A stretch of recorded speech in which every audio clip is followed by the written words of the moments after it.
Seja bem-vindo, seja bem-vinda ao Números Falam, uma produção original Neofeed.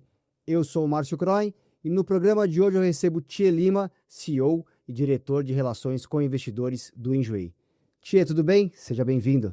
Maravilha, Márcio, muito obrigado pelo convite. Estou muito feliz de estar aqui com você hoje para a gente falar um pouco mais dos números do Enjoei. É uma excelente oportunidade para a gente colocar um pouco mais de informação aí para o mercado. Muito obrigado pelo convite. E nós contentes de você estar aqui porque eu peguei 5 números do último balanço do Enjoei para você me ajudar com cada um deles. Claro. Depois no final a gente inverte. Eu faço a pergunta e você traz o número, fechado?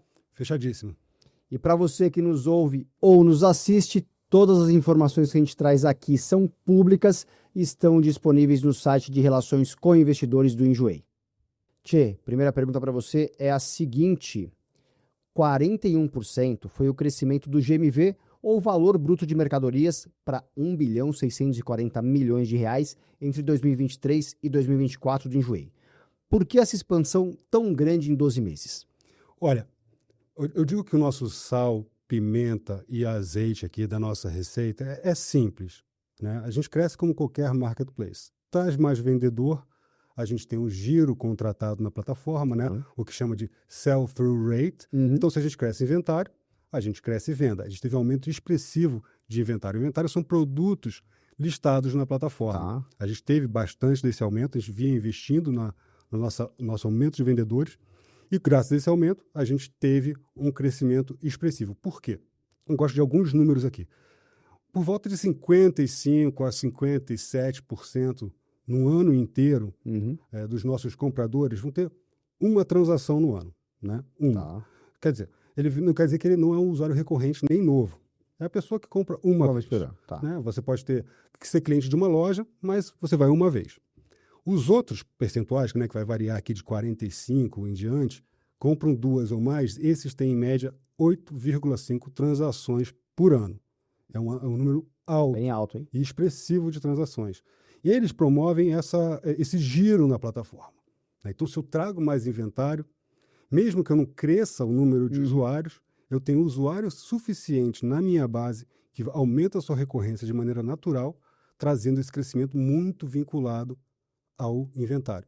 Qualquer marketplace traz produto e você tem um giro, tem cliente comprador, o crescimento acontece a partir daí. Então o segredo é inventário? O segredo é inventário. Legal. E escolher uma categoria que tenha recorrência. Tá. Né? A categoria de moda tem uma grande recorrência. Né?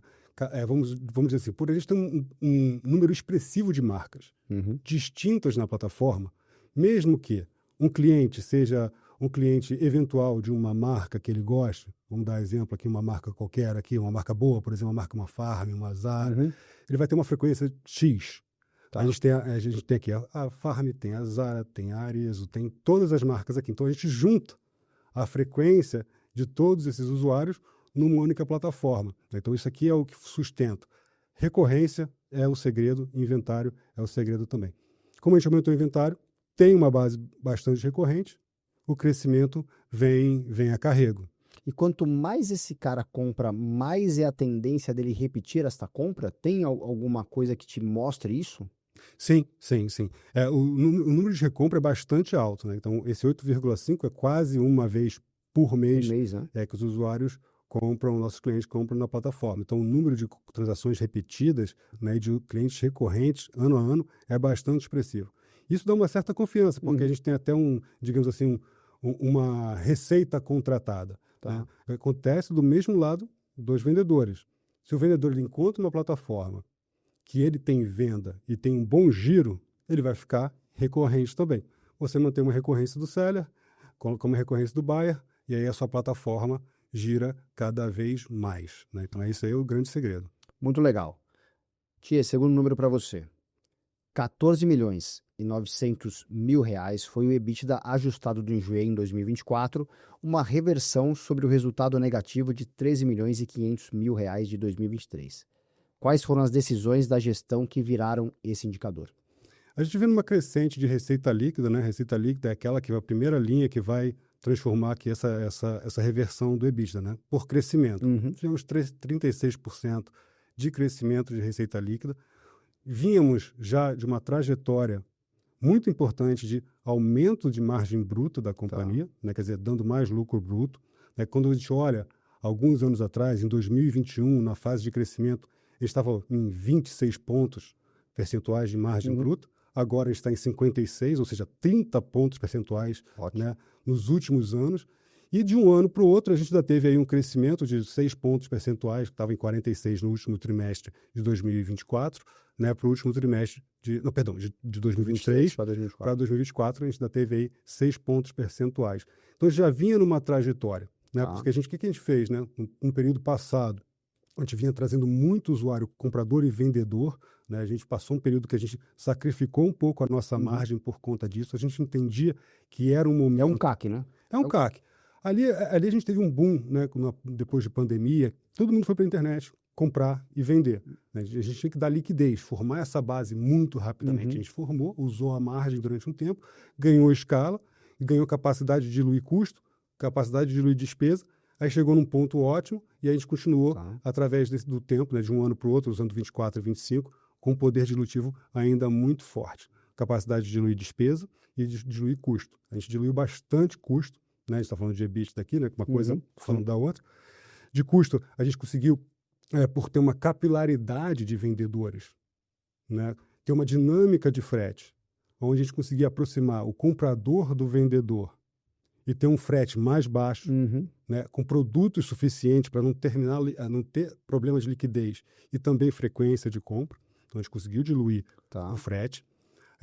Colocamos mais parceiros logísticos ao longo do tempo. Então, o frete ele também caiu 6 pontos percentuais em relação à receita de um ano contra outro na sua capacidade de diluição. Né? Quando fala em despesa, a mesma coisa. Estou falando aqui de despesa de marketing. À medida que o tempo passa e a gente vai tendo mais usuário recorrente, menos a gente tem que fazer investimento para trazer novos usuários. Né? O investimento é sempre baseado em crescimento. Parte desse investimento que é despesado, ele poderia eventualmente ter uma característica de CAPEX, né, que você está formando base. Mas não vou entrar nesse mérito. É uma despesa. Como parte disso vai para o usuário recorrente, ele vai ganhando mais participação, menos você tem que investir em marketing para aquisição e mais você consegue diluir despesa de marketing também. Então, isso daí foi uma coisa que aconteceu também. Marketing reduzindo, frete reduzindo, então, em custo e despesa a gente teve ganhos importantes e o crescimento também foi um fator importante para a gente ter um EBITDA ajustado aí, trazendo essa reversão para o positivo. E, obviamente que o investidor fica feliz com isso e eu imagino que essa espiral positiva continue em 2025 e para frente também, né? Sim, agora é o momento de a gente continuar trabalhando na parte do EBITDA para ele ter a sua posição, eu gosto de dizer, acima de 2 dígitos mais, do EBITDA contábil mesmo. Os ajustes que a gente fez ao longo do ano, né, que era o EBITDA ajustado, se confirmaram que era um ajuste de fato não recorrente, uma coisa encontrando a outra. Uma parte era SOP, a outra parte era a ver com aquisições, né, custo de aquisição e transformação dos negócios que a gente adquiriu. Esses eram os ajustes que a gente fazia. Eles já estão limpos desses ajustes, então agora a gente está falando do EBITDA sem ajuste, acima de 2 dígitos. Esse é o grande objetivo para o ano. Né? A gente já vinha numa toada de diluição de despesa, numa toada de diluição de custo. Né? Agora a gente vai melhorar a nossa base, a rentabilidade por usuário como um todo, com um grande foco, e aí o EBITDA já não vai ser o principal, vai continuar sendo o principal linha para o ano de 2025, mas agora a gente vai para as linhas de baixo. Né? As linhas de baixo agora são para gerar lucratividade na companhia e esse é o objetivo para 2025. Boa. Ó, eu vou para o terceiro número porque a gente falou de custos aqui e o terceiro número é o seguinte, 13 trimestres consecutivos de redução de custos dos serviços prestados em relação à receita líquida da companhia. Quais são os desafios para melhorar esse indicador trimestre a trimestre? A maior parte desse custo do serviço prestado é em relação ao frete. Né? É custo logístico. Né? Então, quanto mais a gente traz vendedores, a gente consegue ir diluindo esse custo pelas distâncias e tudo mais. Né? Uma das coisas que a gente está fazendo agora, para esse trimestre, que já está rodando nesse momento agora, mas já era uma coisa de 2024, que a gente estava trabalhando já, era a questão de ter mais parceiros logísticos. Né? Que parceiro faz essa entrega no last mile, que tem um preço melhor? Então, a gente está colocando mais capilaridade dos nossos parceiros. Tem competitividade de preço, com bom SLA, e eles conseguem ou continuar não deixando que o nosso custo sofra uma pressão inflacionária, né? E continue reduzindo de alguma forma. Então, nosso objetivo é sempre bater a inflação e reduzir o custo nominal para que a gente consiga fazer uma diluição. E esses parceiros logísticos são Enjoei que vai atrás desses parceiros para fazer uma cotação cada vez que tem uma compra, ou é o seller que tem que ajustar isso no momento da sua venda? É automático. Uma venda acontece, a gente vê qual é o custo para fazer aquela entrega entre a distância da casa do vendedor para a casa do comprador, né? Vis-à-vis aqui um SLA daquele parceiro logístico.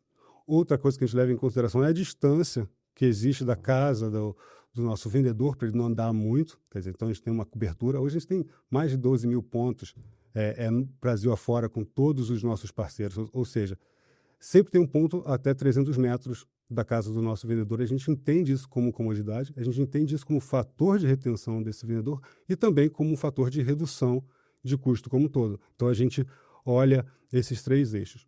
Uma coisa que acontece também na nossa plataforma, à medida que a gente tem mais vendedores, quando você faz uma busca por uma blusa, por exemplo, né, vai ter lá um filtro que é regiões próximas.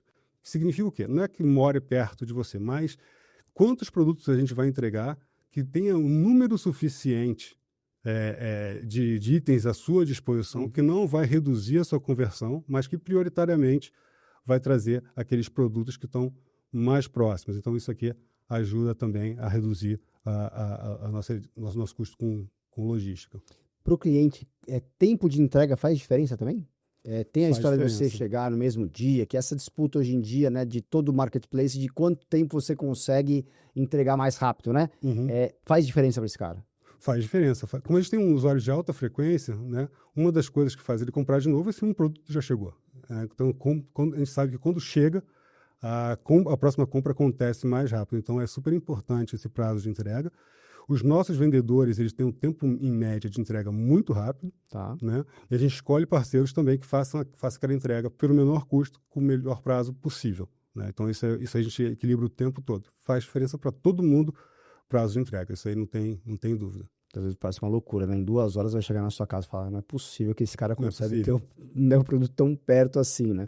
Mas é interessante toda essa cadeia como que se amarra, né? Mas é um pouco diferente quando a gente fala de itens de segunda mão ou até itens de festa, como é o caso do Elo 7, que não são produtos que você encontra em qualquer lugar. Sim, perfeito. Então você tem aí um pouco mais de disposição a esperar e ter essa expectativa um pouco mais alinhada com o tipo de produto que a gente vende. Mas Elo 7, por exemplo, né? Festa de aniversário, alguma coisa que o cara decide de última hora em 7 dias, já soube de gente que teve uma entrega em 3 dias, né? Experiência familiar próxima, assim. Então, isso é muito legal, né? A disponibilidade, quando o cara decidir fazer a festa de última hora, né? O Elo 7 tem vendedores ali, os caras que personalizam os seus produtos, né? Os seus presentinhos, as suas lembranças, e chega. É muito legal isso, cara. Muito legal. No Elo 7, as pessoas estão mais dispostas a pagar para que o tempo de produção seja reduzido, ou seja, uma prioridade para que produza mais rápido, do que o prazo de entrega efetivo em si, porque o tempo para planejar uma festa é uma coisa de 15 dias. Né? O brasileiro tende a fazer um pouco mais em cima da hora, né? Mas assim, o prazo de entrega e a velocidade de produção no Elo 7 é um diferencial importante. Muito legal. Então, falando em Elo 7, o quarto número é o seguinte: 44% foi o crescimento no número de vendedores nas plataformas Enjoei e Elo 7 entre 2023 e 2024. Em contrapartida, houve uma redução de 5% no número de compradores. Há um ponto de equilíbrio entre essas duas pontas? O que é importante dizer sobre o número de compradores primeiro, né? Quando a gente tem uma fase que não está investindo tanto em crescimento, em novos compradores, a gente está contando mais com os compradores frequentes. Imagina que a gente traz aqui 1 milhão de produtos, né? Parte deles vão ser comprados por aqueles usuários já recorrentes, né? Aqueles que compram 8,5 transações por ano, né? Eles vão consumir bastante disso. Essa base de recorrentes continua crescendo, né? O equilíbrio é quanto cresceu essa base, quanto de inventário você tem disponível, quanto você está investindo para trazer novos vendedores para você estabilizar a sua base de comprador. Então, eu digo que a nossa base de comprador, os nossos recorrentes, são capazes de absorver o crescimento de vendedores na toalha que está. Então, eu não vejo esse número de 5% como um problema. Um problema, é. E a chave do negócio é o que você falou lá na primeira pergunta, inventário, né? O inventário cresceu, se você está tendo absorção com isso, não importa se o número de compradores caiu, porque o heavy user da sua plataforma vai estar absorvendo isso, né? Isso. A gente está um pouco mais comedido com o crescimento, né? Claro, a gente deixa um pouco de oportunidade da mesa, porque os econômicos para o nosso crescimento continuam muito saudáveis. O momento que requer um pouco mais de cautela, mas a gente está bem satisfeito com essa dinâmica que a gente criou da nossa base de usuário por agora. E aí quando você fala momento, é momento econômico do país, né? Momento econômico do país. Né? De como a gente está lidando com inflação, mais juros altos e tudo, toda essa combinação. Exato. Eu estou deixando a nossa máquina muito mais rentável para o nosso usuário para depois entrar numa dinâmica de crescimento novamente, um pouco mais lá para frente, mas com uma dinâmica de consumo de caixa bem diferente, quer dizer, sem consumo de caixa, né? Com geração de caixa. Então, isso aqui é o que a gente está planejando. Boa. Quinto número para você. 538 era o número de lojas da marca Cresci Perdi no fim de 2024. Agora, a Enjoei também está indo para o mundo físico. Qual é a importância desse varejo tradicional na estratégia da companhia? Eu gosto de dizer um número que, por enquanto, é indicativo, mas vai se tornar indicador. 3 lojas, 4 lojas. Eu gosto de dizer que é indicativo. Né? Vão se confirmar como indicadores à medida que a gente vai crescendo, mas eu vejo com bons olhos o que a gente está vendo. A gente tem na nossa loja, eu trouxe um número aqui que é interessante, que imagina que tem 1.000 compradores em uma loja física no mês. 70% desses clientes que entraram na loja são novos, ainda não compraram no Enjoei. Desses, 20% se tornam compradores do Enjoei. O meu CAC aqui diminuindo. Imagina, eu não tive custo nenhum, né, para fazer essa loja. Está ali me trazendo clientes para o Enjoei. Né? 30% já era cliente do Enjoei que consome na loja. Desses, eles gastam 2 vezes mais quando a gente consolida cliente loja mais Enjoei. Consome muito mais. Então, aumenta o LTV, né? A receita que eu tenho ao longo do tempo do meu usuário, né? Diminui o meu CAC. Né? Claro, esse é um negócio para você não ter uma loja só. Esse é um negócio para você ter algumas centenas. Isso em centenas muda a dinâmica de crescimento no marketplace como um todo. Essa é a importância da loja. Por isso que a gente vê essa dinâmica de clientes, da omnicanalidade, essa dinâmica da gente aumentar o LTV do usuário, essa dinâmica de ter mais produtos à disposição do nosso comprador num lugar perto da casa dele, é o objetivo da loja. Eu gosto de dizer que, em um lado, imagina que quanto mais conveniência a gente oferece para o nosso cliente, maior o potencial de take rate. Né? Quando a gente vê o CMV de uma loja de 30%, 25% a 30%, né? Quer dizer que está tendo um markup de quase 75% de comissão vis-à-vis o que a gente tem na plataforma. Então, quanto mais conveniência, mais a gente tem a capacidade de ter um take rate. Né? Então, a gente tem a loja, a gente tem a plataforma, a gente tem o Enjoei Pro, cada um com o seu take rate e cada um com o seu nível de conveniência. Ao todo, um pouco mais lá para frente, eu quero construir esse ecossistema, né, que vai ter esses diferentes modelos, para que a gente, quando for fazer uma escala, naquele cliente mais eventual, que vai exigir não tanta conveniência, mas só que menos take rate, que vai ser o catalisador de crescimento um pouco mais lá para frente, ele entra nesse bolo como um todo, né, contribuindo assim, sem destruir ou criar algum tipo de demérito na nossa margem de contribuição como um todo. Então, é por aí que a gente está pensando. E teve alguma inspiração, você como nativo digital, alguma inspiração de alguma marca que fez esse caminho do digital para o físico? Assim, a gente está no Brasil, né? Eu acho que o modelo aqui é sempre um pouco diferente quando você olha para o resto do mundo. No resto do mundo tem plataformas que são pure play de e-commerce, tem outras que fazem serviços de consignação online, tem empresas que fazem second hand, que inclusive são listadas, né, de franquias, que tem uma nos Estados Unidos que faz isso, que é maravilhosa, tem 70% de margem EBITDA, né, com mais de 1.500 lojas. Aqui a gente tem uma combinação de todos os fatores aqui. Então eu vejo o nosso ecossistema para um mercado que tem 120 mil brechós no Brasil como um todo. Né? Se a gente imaginar, se cada um deles faturar 200 mil por ano, perdão, eles têm um mercado de 24 bi, que é um mercado que já está estruturado, mas eu vejo o nosso mercado como a gente criando mais mercado em cima disso. Né? Então, a combinação de todas essas coisas são como ferramentas para a gente tirar aquele inventário, aquele produto que está na casa das pessoas, dando conveniência, dando serviço, estando perto, né?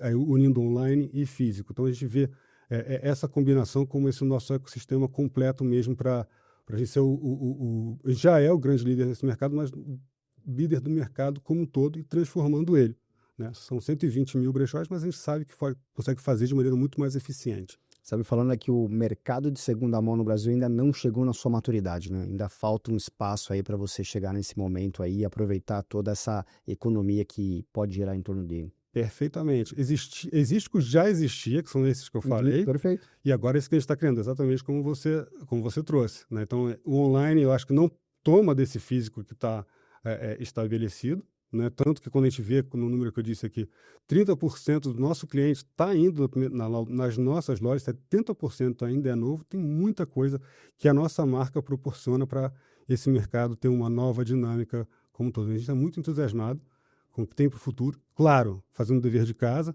O dever de casa merece. Nesse ano aqui, margem EBITDA, fluxo de caixa, break-even não só operacional, mas contribuição de caixa positiva, né? Então, cada momento, para a gente ter uma boa alocação de capital ao longo do tempo, para chegar onde a gente quer chegar. Tudo bem, então vamos virar o jogo aqui, hein? Eu vou fazer a pergunta e você me traz o número, fechado? Fechado. O melhor número a ser apresentado. O número desse ano é a nossa margem EBITDA acima de 2 dígitos. É o meu número que eu estou no tiro da cabeça. Esse é o meu número. Esse é o número que você, no final do ano que a gente conversar, vai estar na... Tem que estar lá. Tem que estar lá. Tem que estar lá. Tem que estar lá. Tudo bem. O número que melhor representa o Enjoei. Eu gosto desse número aqui, que é o 8,5 compras por usuário por ano do nosso usuário recorrente, que é mais do que 50% da nossa base. Esse aqui, para mim, mostra que o nosso negócio ele é extremamente sólido. Dá para chegar em 2 dígitos ou até uma compra por mês? 12? Seria um número fantástico assim? Seria um número fantástico, sim. Eu acho que seria um bom número. Esticar esse número para 10, vamos botar 10. 10, né? Pô, 10 uma camisa tá boa. Caramba. Camisa 10. Craque, né? Camisa de craque, né? Muito bom, muito bom. Um número importante, mas que ninguém olha para ele. Um número importante, mas que ninguém olha para ele. Eu acho que é o conjunto da obra, né? Eu acho que as pessoas que olharam nossa empresa com atenção, quando a gente estava lá em 2021, pós-IPO, trabalhando, ralando, dizendo, olha só, a nossa margem bruta veio de 21, ela vai subir. E subiu 30 pontos, eu sei que é difícil acreditar de onde estava por ali. Agora que a gente está indo para a EBITDA, depois para a geração de caixa, né? É um pouco olha a trajetória dos nossos números. Tá. Olha a gente ali trabalhando, né? Eu apresentando os resultados todo quarter, desde o IPO, faça chuva, faça sol, faça Trump, não Trump, faça qualquer outra coisa. Eu estou lá, né? Então, a trajetória dos nossos números, eu acho que é o número que as pessoas têm que prestar mais atenção. Eu acho que a gente fala com os nossos números há bastante tempo, né? Eu acho que isso aí merece uma atenção especial. O mercado brasileiro é muito imediatista, quer o resultado no trimestre seguinte, ao invés de enxergar esse longo prazo, essa maratona que vocês precisam percorrer. Eu acho que eu não vou culpar o mercado brasileiro. A dinâmica do mercado brasileiro faz com que investidores, a gente até como empreendedor, né, eu estou olhando um custo de oportunidade que eu vejo uma coisa na mesa que é um crescimento que poderia ser maior. Tá. Né? Eu estou trazendo um lugar mais comedido. Eu acho que a circunstância, o nosso cenário econômico faz com que às vezes a gente tenha que ser mais comedido. Né? Às vezes tem um ímpeto de esperança que todo mundo vai um pouco mais para longo prazo, que eu acho que é onde todo mundo quer estar, mas às vezes a gente tem que... O mercado nos confronta para que a gente tenha que ter um equilíbrio de imediatismo e longo prazo. E o mercado hoje em dia está confrontando porque o imediatismo está numa base de referência muito forte, né? Então, uma Selic bem alta, né? Sim. Ela faz com que o imediatismo tenha uma base de comparação muito, muito difícil de ser tá combatida. Bom, né? É isso aí. Mas quando eu olho meus números, eu fico tranquilo. O número que eu tenho de retorno para os meus franqueados que a gente está abrindo, os números que eu vejo de saúde dos meus usuários que eu tenho na plataforma, isso me dá confiança que eles estão acima aí das dificuldades do mercado como um todo.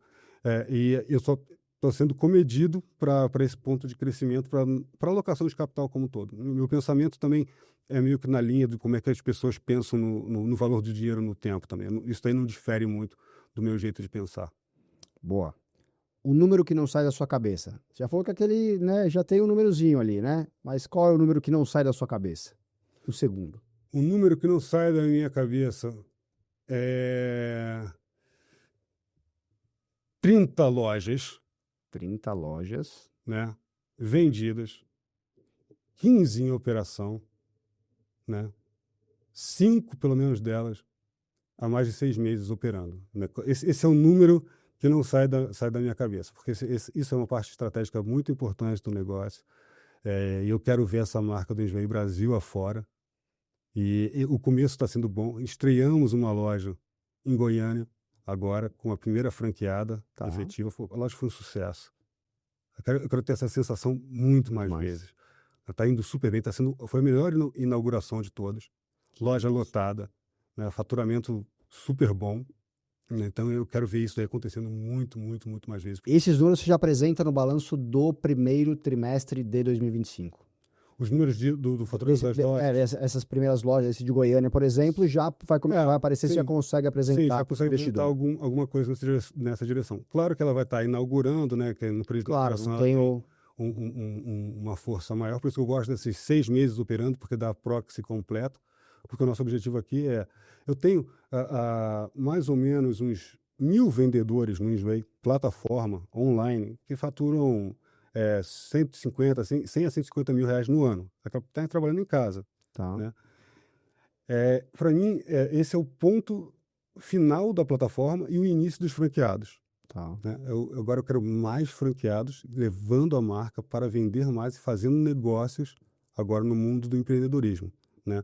Eu tenho esses meus empreendedores dentro da plataforma, agora eu quero sair para fora para construir esse ecossistema. Então, esse número de lojas não 30 lojas. Cabeça. 30 lojas. Fim de 2025. Metade delas 30 vendidas, 15 operando. Operando em 2025. Em 2025. E botar 12 meses. 12 meses. 12 meses. 12 meses. Tá bom. Eu estou botando metade. Não posso botar 7,5 acima de 6 meses, mas 7, 8 operando há mais de 6 meses, porque esse é o ponto principal. Porque é um bom negócio. Tá. Né? Eu quero ter isso vai facilitar a minha venda e vender mais lojas e fazer uma expansão mais saudável. Porque eu quero que esses meus franqueados ganhem bastante dinheiro, como eu estou já prevendo. Muito bom. Tia, para a gente terminar, o próximo número vai ser? O próximo número, aí, já que eu estou falando de lojas, é 100. Né? 100 o próximo número é 100. O próximo número é 100. Porque tem muito produto no Brasil. O inventário de produtos que, se você pensar no que tem na sua casa, mais de 6 meses que você não usou, é muita coisa. Nossa senhora, nem falho. Você não consegue nem lembrar, tem muito produto por aí. Então, a gente construir esse ecossistema, voltar a crescer cada vez mais o Enjoei, faz parte aqui da nossa obrigação para transformar esse mercado aqui no Brasil. Né? E eu acho que na nossa jornada a gente continua bem no início. Eu sei que isso aqui é um jargão, parece uma coisa meio empreendedora, assim, de sonho, mas é o sonho real. Eu gosto de dizer, eu estou no meu período que eu sou fundador, mas estou mais administrador. Estou administrando o meu negócio. Estou aqui falando de EBITDA, estou falando de como é que está a minha alocação de capital. Super importante isso, mas aqui a gente fala de números, eu trouxe números de sonho, né? Que esse sonho tem que continuar existindo, mas tem que ser sonhos sempre plausíveis. Plausível, claro. Então, nesse meu lado fundador, esses números aqui representam aqui o meu sonho de ver essa marca que a gente criou sendo uma coisa que todo mundo use e transforme o modo de consumo e o hábito de consumo dos brasileiros. E a gente fazer parte dessa trajetória, para mim, é uma honra impagável.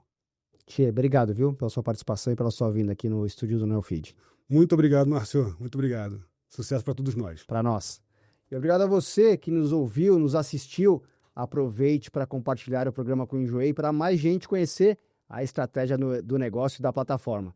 E se você não segue o Neofeed nas redes sociais, pode nos procurar. Estamos em todas. Um abraço e até a próxima.